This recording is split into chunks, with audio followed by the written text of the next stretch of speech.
Hola, ¿qué tal? Pues nos encontramos nuevamente reunidos para meditar la palabra de Dios y preparar nuestro corazón para este encuentro con Cristo en la Eucaristía. Antes de iniciar, quisiera agradecer a cada uno de ustedes dos cosas. Uno, su amor hacia Dios, su amor hacia la Escritura, su amor hacia la Eucaristía, de tal manera que dedican este valioso tiempo de ustedes a preparar su corazón. Eso es algo que no se puede medir, ¿sí? Gracias, simplemente gracias por ese amor y Dios, recuerden que este tiempo que uno le dedica, Dios responde con generosidad. La palabra de Dios va a ir formando, va a ir dándole forma, como vamos a hablar en estos días, en estas escrituras, ¿no? Le va a dar forma como una nueva creación a nuestras vidas. Eso es lo que hace su palabra, al estarnos exponiendo una y otra vez. Muchas gracias. Y el segundo, pues también porque el sacerdote también no conviene que esté solo, y de alguna manera su escucha atenta y continua, pues también a mi ministerio también le da sentido, también me apoya, ¿verdad? También es algo que de repente sus comentarios que dejan por ahí, gracias, te hemos escuchado, el diácono por ahí, la gente, es hermoso saber que se está ayudando. Entonces, dos cositas. Muchas gracias por su tiempo y muchas gracias por también acompañarme en el sacerdocio que Dios ha querido ejercer a través de mí. Bien, pues vamos a iniciar. Estamos en el tercer domingo ya de Cuaresma y estamos en el ciclo B. Entonces, en algunas parroquias puede ser que esto varíe un poco porque cuando hay catecúmenos, la iglesia recomienda, si cuando hay personas, catecúmenos, personas que van a ser recibidas en comunión total con la Iglesia Católica o van a ser bautizados por primera vez,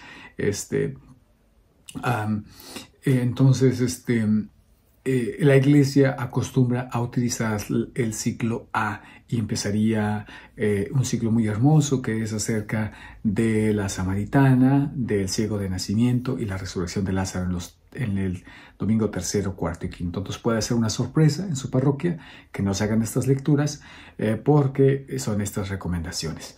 Entonces yo voy a meditar en otros videos, he meditado el año pasado, de hecho, meditaba sobre las lecturas de la Samaritana en el domingo tercero y ahí pueden de alguna manera buscarlo y eso puede ayudarles. Sin embargo, pues vamos a ir con el ciclo normal de la iglesia, ¿sí? Bien, entonces nos ponemos en la presencia de Dios, en el nombre del Padre y del Hijo y del Espíritu Santo. Hoy el ciclo B, el ciclo del Evangelio de Marcos, pide prestado y va a pedir prestado en estos próximos domingos a San Juan y le pide el primer texto es San Juan, el capítulo 2, después de las bodas de Caná. Después de las bodas de Caná, este momento de la expulsión de los vendedores en el templo, lo vamos a meditar. Me gustaría hoy hacer un pequeño giro. Como les dije la semana pasada, la primera lectura en estos domingos no tiene mucha relación, ¿sí? Toda la Biblia tiene relación, por supuesto, ¿no? Pero no hay algún propósito, sino la primera lectura tiene su lógica propia. Va recorriendo la historia de la salvación. Por ejemplo, el primer domingo hablamos de Noé, la semana pasada hablamos de Abraham y ahora vamos a hablar de Moisés, ¿sí? Que específicamente los 10 mandamientos. Y así sucesivamente vamos a ir recorriendo la historia de la salvación. La segunda lectura ahora va a estar en consonancia con el Evangelio, ¿sí? Va a estar en consonancia con el Evangelio, entonces va a variar. Ahora vamos a leer la primera carta a los Corintios, ¿sí? Y estaremos leyendo San Juan. Siempre el Salmo va a estar en consonancia con la primera lectura. Espero que no os haya revuelto, ¿verdad? Pero son algunos detallitos para darnos cuenta cómo la iglesia va día con día ayudándonos en nuestro caminar cuaresmal. Bien, y los invito también a reforzar nuestras prácticas cuaresmales. Y entonces me gustaría hoy empezar por la primera lectura, ¿sí? La primera lectura del libro del Éxodo, y es nada más y nada menos que cuando a Moisés se le dan los 10 mandamientos, que es en el capítulo 20 del libro del Éxodo, es del 1 al 17, y después una resonancia preciosa del Salmo 19, ¿verdad? Que me gustaría que de algún modo recogiéramos. Entonces, Vamos a hacer lectura a esta. Entonces, lo vamos a leer los 10 mandamientos de manera bíblica, como está en la Biblia. Nosotros nos hemos aprendido los 10 mandamientos a través de la catequesis, ¿sí? Que de alguna manera es primero es una síntesis de los 10 de la palabra de Dios, una síntesis, pero también de una manera pedagógica, de manera que lo podamos aprender fácilmente, que lo asimilemos, ¿verdad?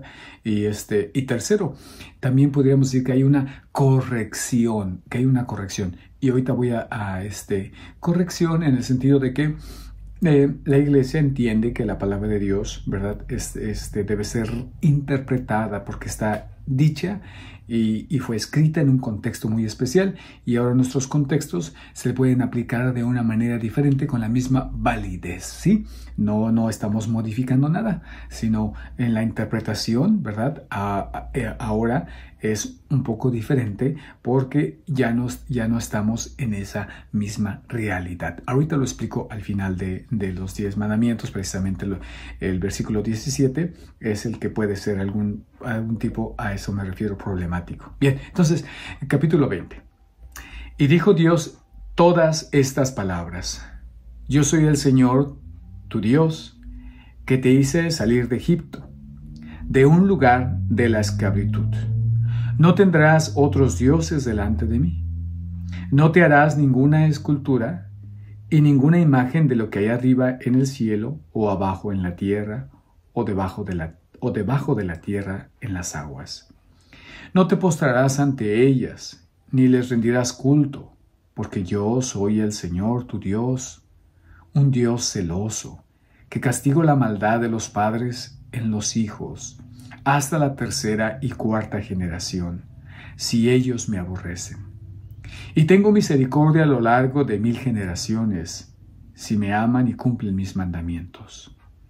No pronunciarás en vano el nombre del Señor tu Dios, porque Él no dejará sin castigo al que lo pronuncie en vano. Acuérdate del día sábado para santificarlo. Durante 6 días trabajarás y harás todas tus tareas, pero el 7º es día del descanso, en honor del Señor tu Dios. En él no harás ningún trabajo, ni tú, ni tu hijo, ni tu hija, ni tu esclavo, ni tu esclava, ni tus animales, ni el extranjero que reside en tus ciudades. Porque en 6 días el Señor hizo el cielo, la tierra, el mar y lo que hay en ellos, pero el 7º día descansó. Por eso el Señor bendijo el día sábado y lo declaró santo.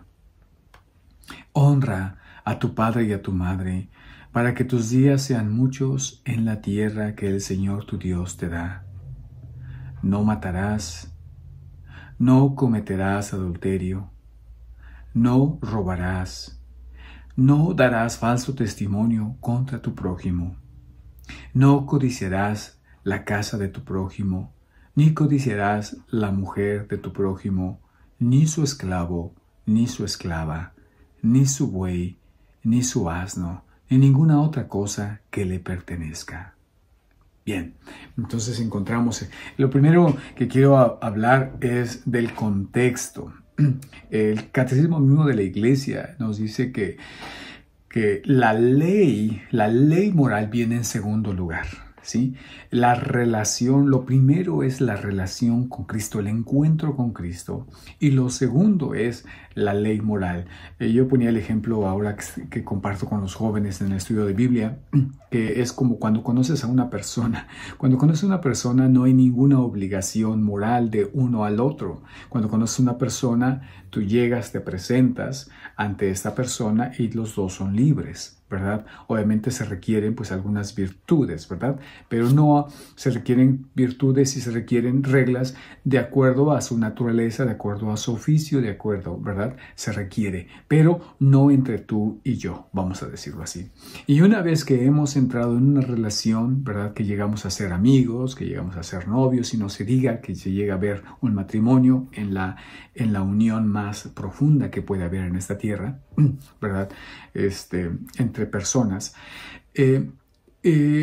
pues viene una obligación moral, ¿sí? Viene una obligación moral, de tal manera que eso es lo que de alguna manera nos une y refuerza nuestra amistad, ¿sí? Y se requiere pues fidelidad, se requiere sacrificio, se requiere servicio, se requiere buscar la santificación del uno y del otro. Entonces, estamos mirando aquí cómo Dios ha iniciado una relación con el pueblo de Israel y estamos en el capítulo 20, donde desde el capítulo 3 Dios ha anunciado a Moisés que quiere liberar a su pueblo.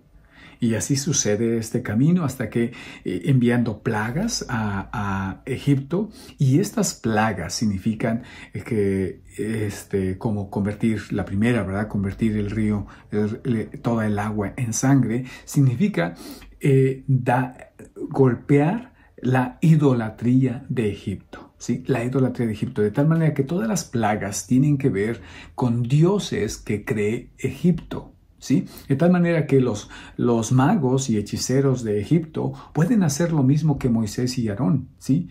Pueden también convertir el agua, pero lo que ellos no pueden hacer es regresarla a su estado natural. De tal manera que Dios, el Yahvé, el yo soy quien soy, como nos pronuncia en el 3.14 del Éxodo, se manifiesta como el único Dios y como el poderoso, ¿sí? De tal manera. Entonces, ante esta situación, ¿verdad? En el capítulo 12 comienza su salida en su itinerario y hay varias pruebas para ver qué hay en su corazón y qué es lo que se encuentra en el corazón del ser humano. Después lo vamos a ver incluso hasta en el capítulo 32 del Éxodo, encontramos un corazón idólatra. Es decir, y como lo puso muy bien un joven, lo más difícil no era sacar a Israel de Egipto.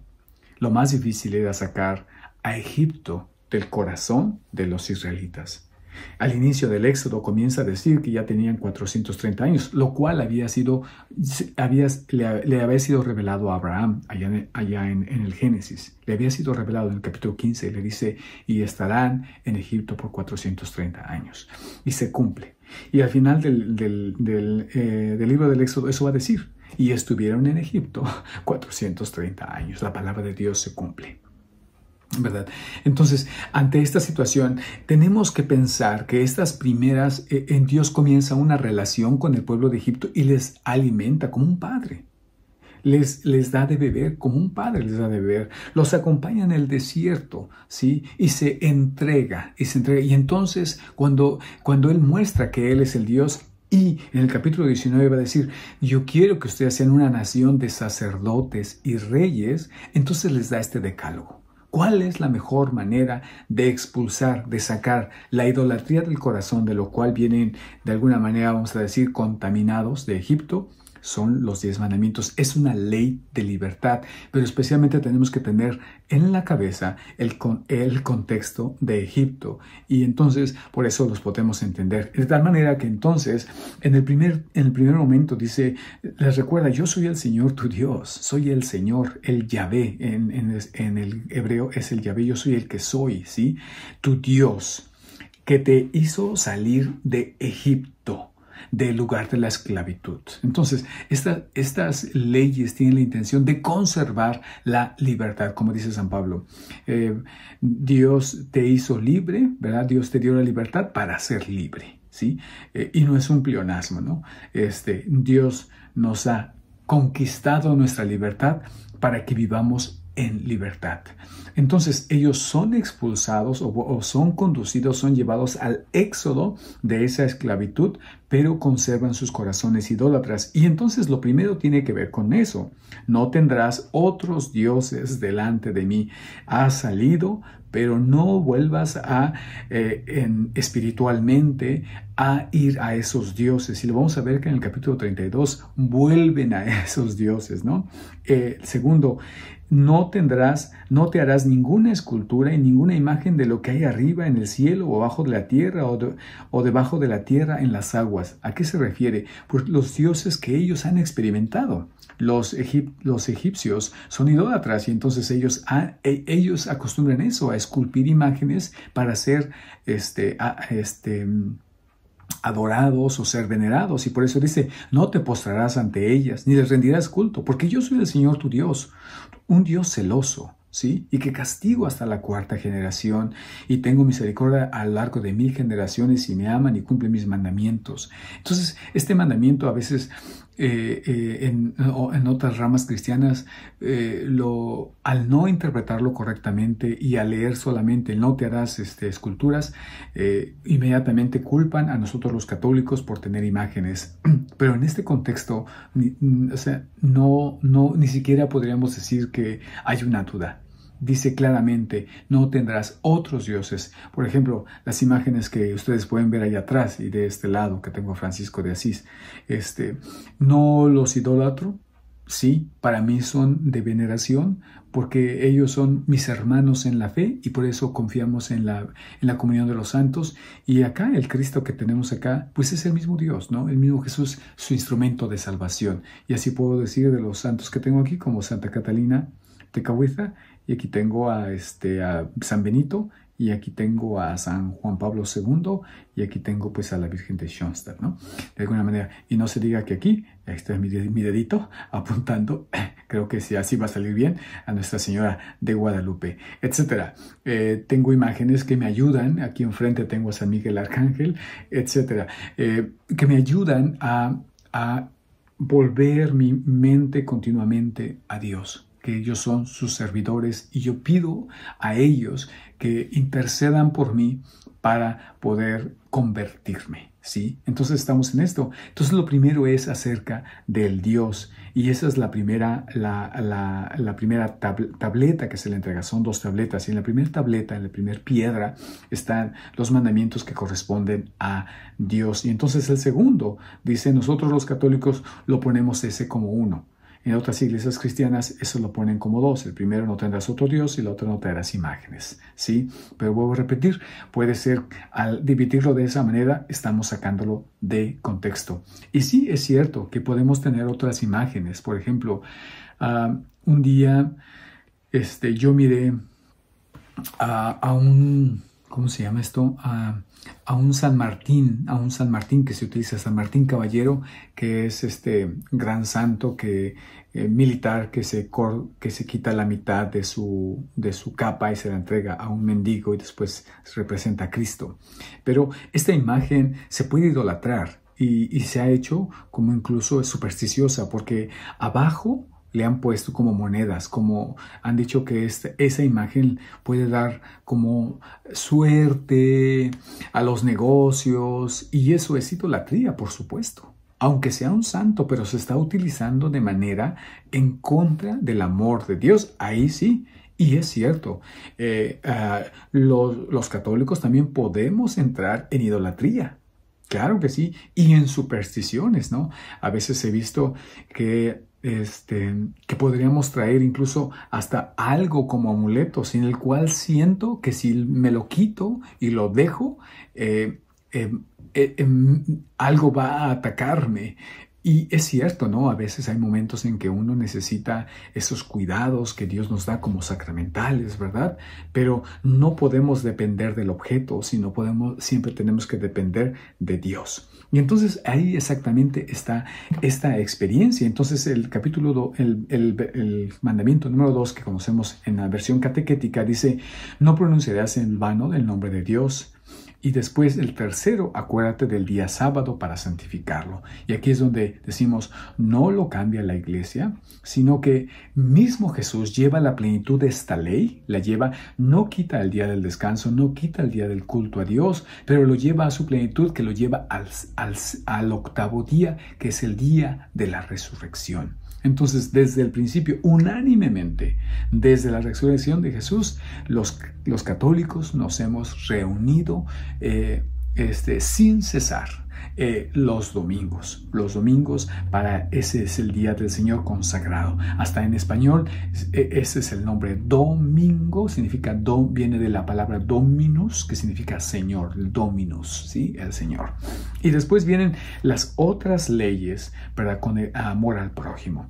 Y específicamente ya la cuarta, el cuarto, cuando dice, entonces habla, es larguito cuando dice, en esos días no trabajarás y y harás todas tus tareas. En esos 6 días trabajarás y harás tus tareas. Pero el séptimo día, en este caso te interpretaríamos como el octavo día, o sea, el día del domingo, ¿verdad? No harás ningún trabajo, ni tú ni tu hija.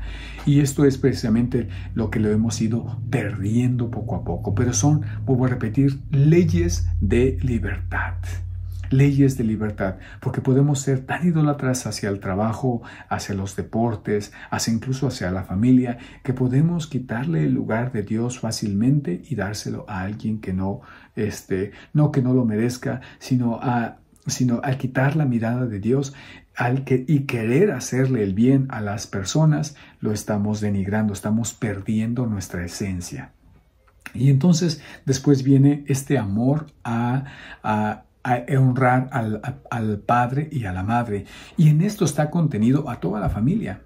A mí me parece ser importante que si no soy capaz, imagínense, si no soy capaz de amar a mi familia, ¿entonces qué? Entonces, ¿qué? Si lo más cercano, si ellos que comparten mi sangre, si comparten mis células, porque venimos de una sola madre y de un solo padre en las cuestiones, ¿verdad? Pero podemos venir de varios papás y somos hermanos, o de varias mamás y podemos ser hermanos. Bueno, si esta hermandad no lo podemos lograr, ¿cuándo voy a poder ser hermano de alguien que no es de mi familia? Entonces, esto es esencial, saber que hay una obligación principal con la familia, especialmente con aquellos por quien Dios nos ha dado la vida, que son nuestros padres, y no necesitan ser perfectos, y no lo son. Y no lo son. Entonces, una tarea muy importante es cuidar nuestra familia. Quinto, voy a brincar porque veo que ya estamos en el minuto número 20, pero dice no matarás, que la mejor traducción sería como no asesinarás, ¿sí? Sería la mejor traducción del hebreo. Y es precisamente una ley que está dando en contra de los egipcios nuevamente. ¿Qué es lo que quisieron hacer los egipcios? En primer lugar, recordemos que quisieron asesinar a los bebés cuando iban naciendo. ¿Sí? Los iban a matar y cuando nacieran los iban a aventar al río Nilo. Entonces la primera ley, no matarás, no asesinarás a gente inocente. Hoy esto podríamos mirarlo, ponerlo directamente como no cometerás aborto. Sí, podríamos ponerlo de esta manera, en este contexto directo, ¿no? Porque por ejemplo, aquí en mi contexto de Estados Unidos, desde 1973, que se abrió, bueno, se hablan cifras increíbles de niños de aborto, de los que creemos, de los que se han registrado, ¿sí? Increíble, o sea, ni siquiera todas las guerras del mundo, en toda la historia, de verdad, pudieran, se compara con la cantidad de los niños abortados en este país de Estados Unidos. En fin, ahí tenemos, por ejemplo, eso algo fuerte, ¿no?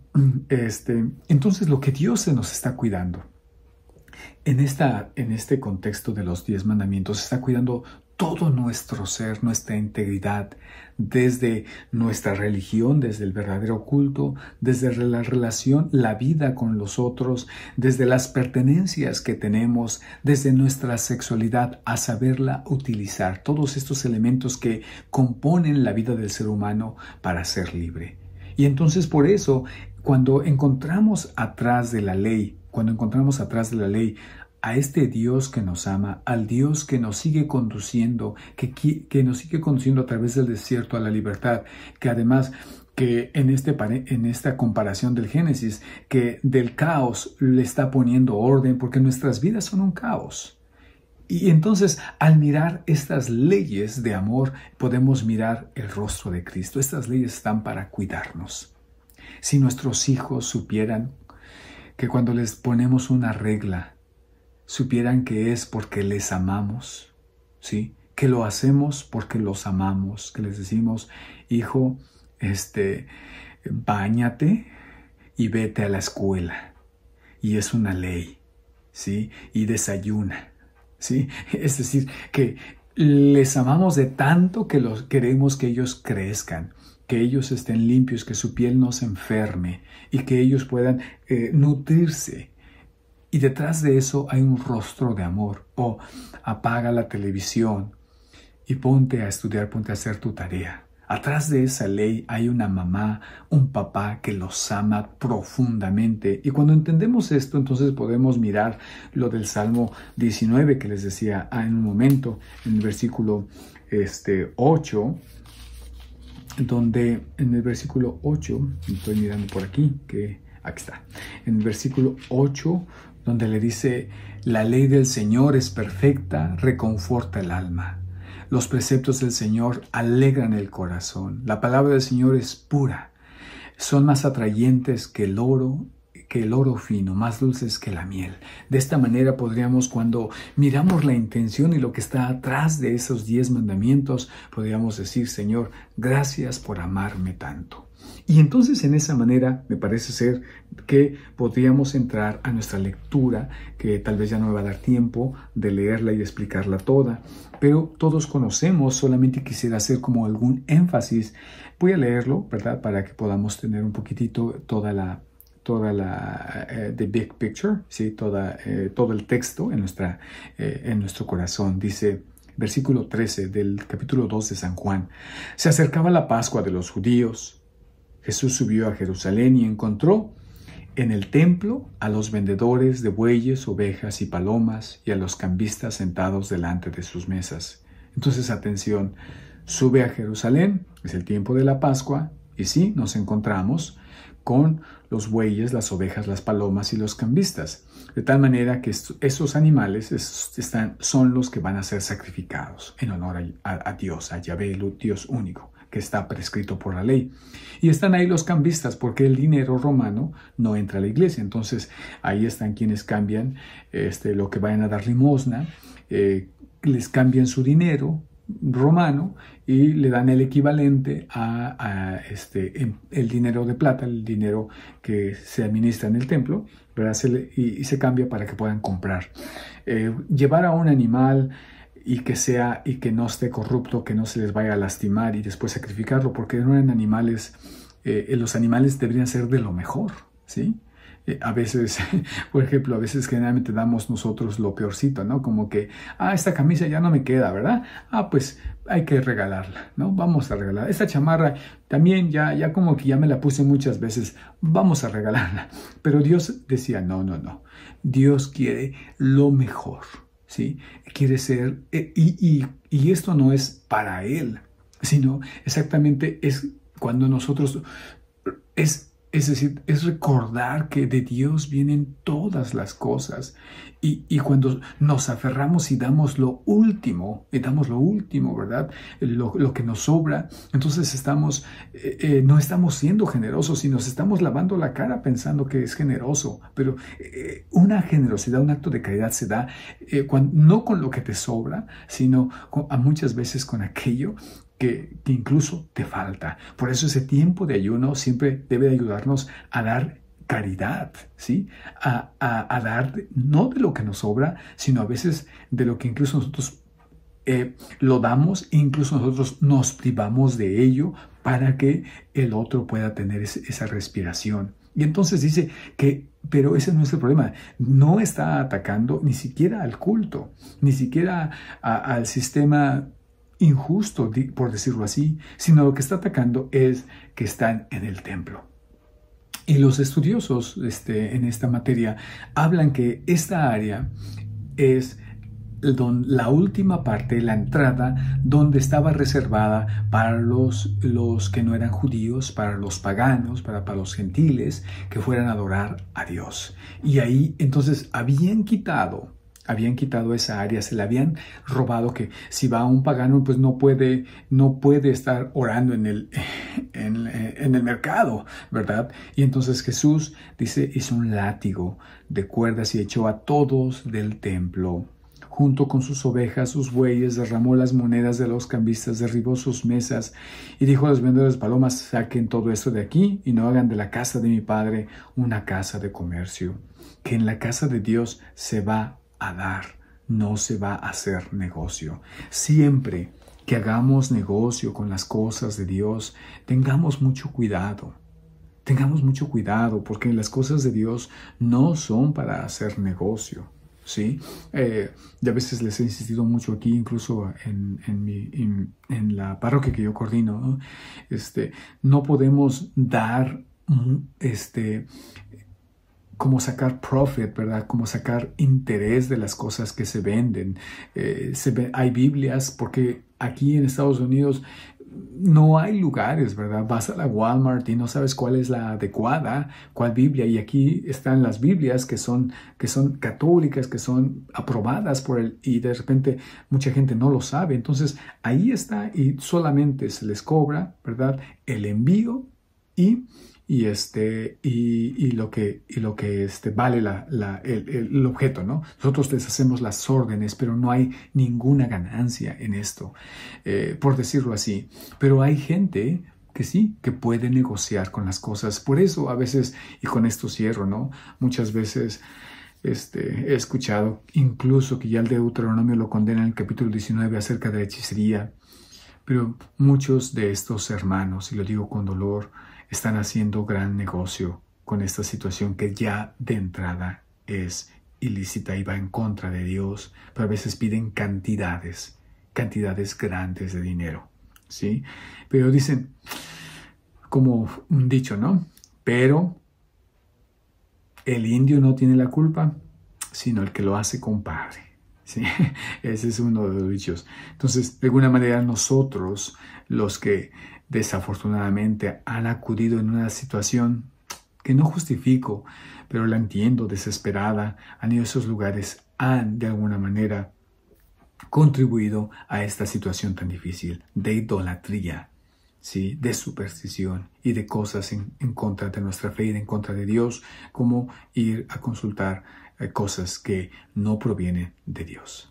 Bien, pues deseo que este tiempo de Cuaresma pues sea un tiempo de conversión. Ahora les doy la bendición y recordando que en la primera carta a los Corintios, ¿verdad? En el capítulo 1, versículo 22, Jesús dice, no voy a predicar nada otra cosa más que a Jesús crucificado.